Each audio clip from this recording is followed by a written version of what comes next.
Hello guys, welcome back again to my channel bersama saya Hansen di sini, dan seperti biasanya setiap harinya saya akan buatkan video seputar cryptocurrency. Apa kabar kalian semuanya? Semoga dalam keadaan yang baik-baik saja. Teman-teman, hari ini kita melihat cryptocurrency cenderung terkoreksi. Sebenarnya seperti yang sudah kita expect juga di penjelasan video kemarin.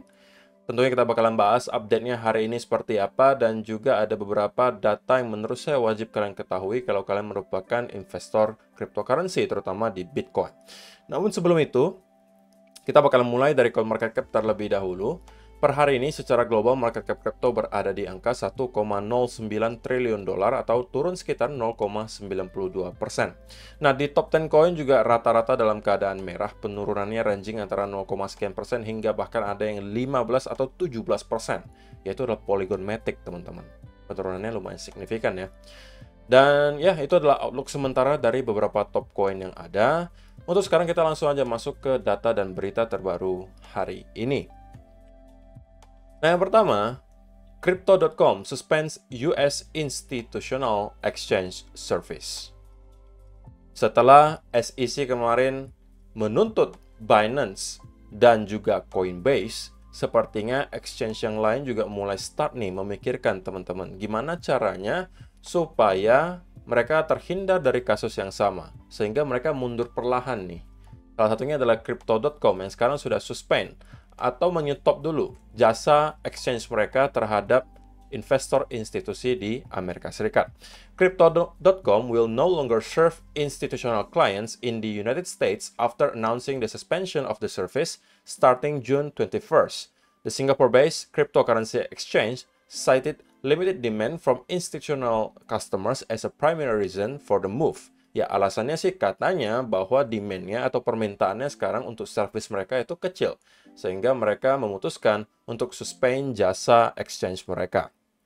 Tetapi bagi saya, harusnya ini bukan alasan utamanya ya, teman-teman. Harusnya mungkin mereka merasa gitu ya, perlu untuk melakukan hal ini supaya mungkin tidak terlalu dipantau oleh SEC.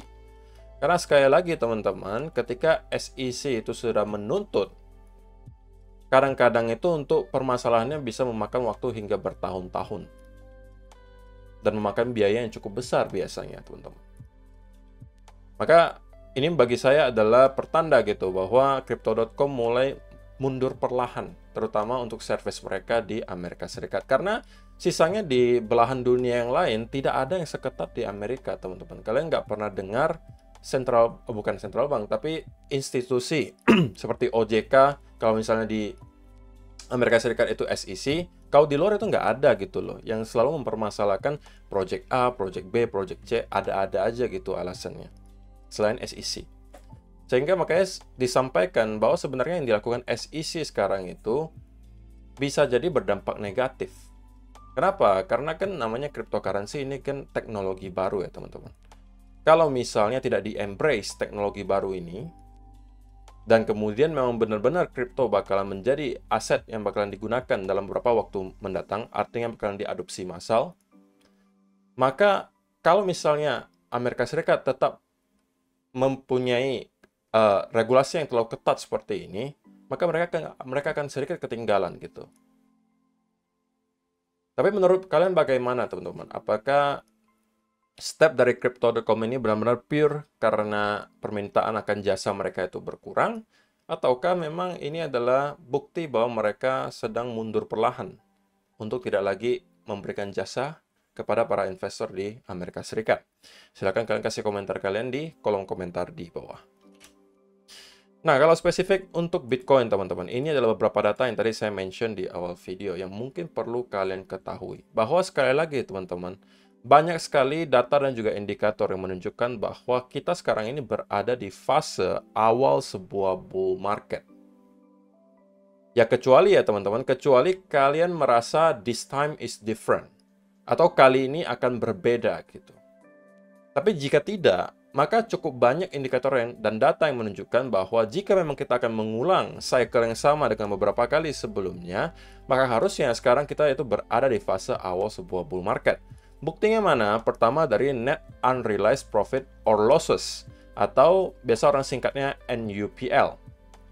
Dan setiap kali kita masuk ke fase kapitulasi, itu biasanya adalah sudah bottom bear market. Dan itu ditandai dengan warna merah di sini. Kemudian kita akan masuk ke warna orange, yaitu adalah fase hope and fear. Kemudian kuning itu udah masuk optimism or anxiety, tergantung arahnya dari mana. Kalau misalnya dari atas ke bawah, yaitu berarti anxiety. Kalau misalnya dari bawah ke atas, itu harusnya optimism.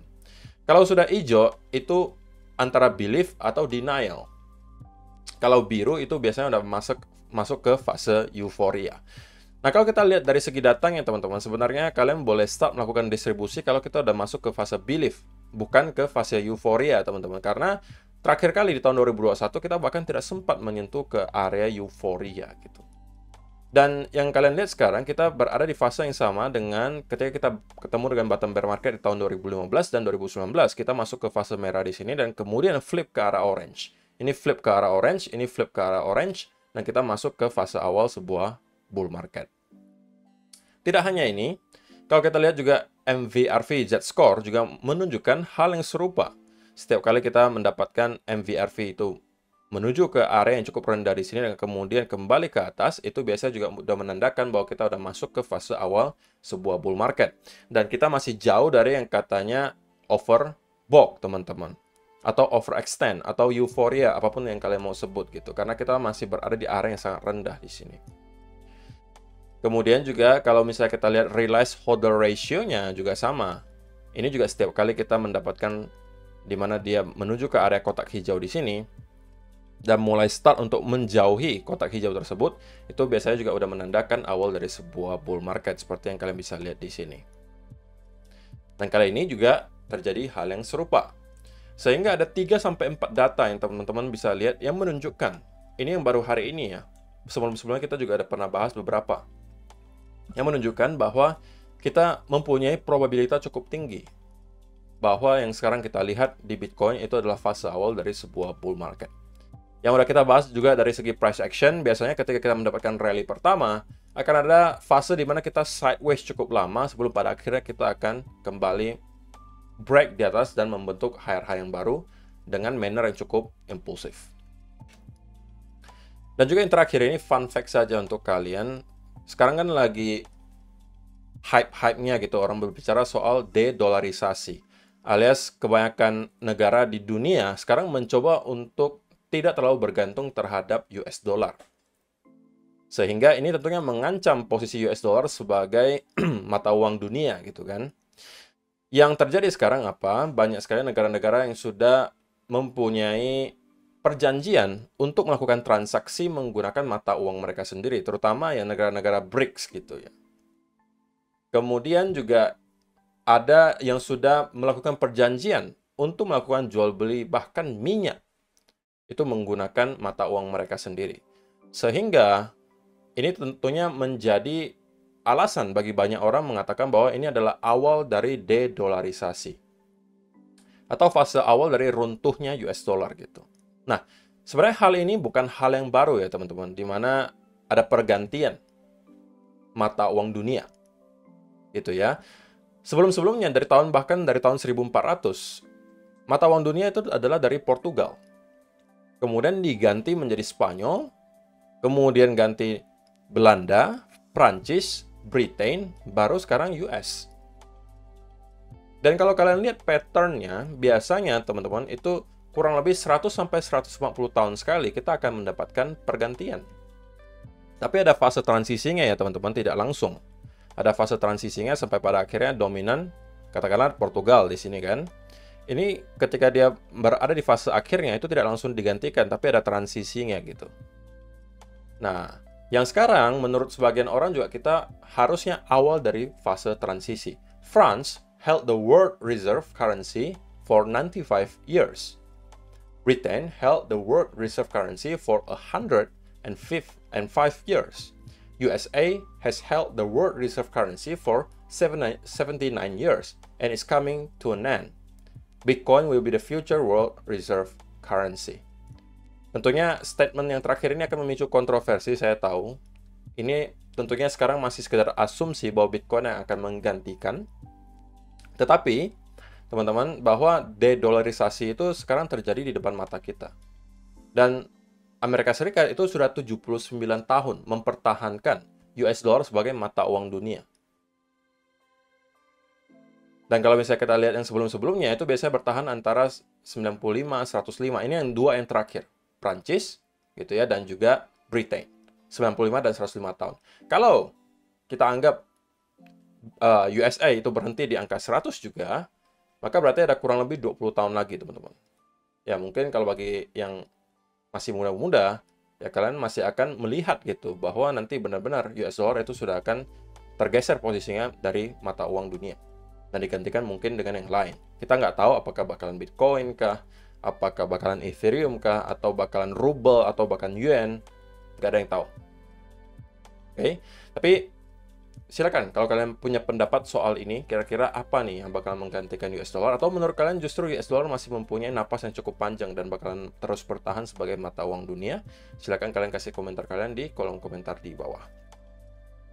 Oke, teman-teman, jadi itu adalah beberapa data dan berita hari ini yang pengen saya sampaikan untuk kalian. Sekarang kita masuk ke chartnya Bitcoin, dan saya pengen mulai dari langsung daily chart saja.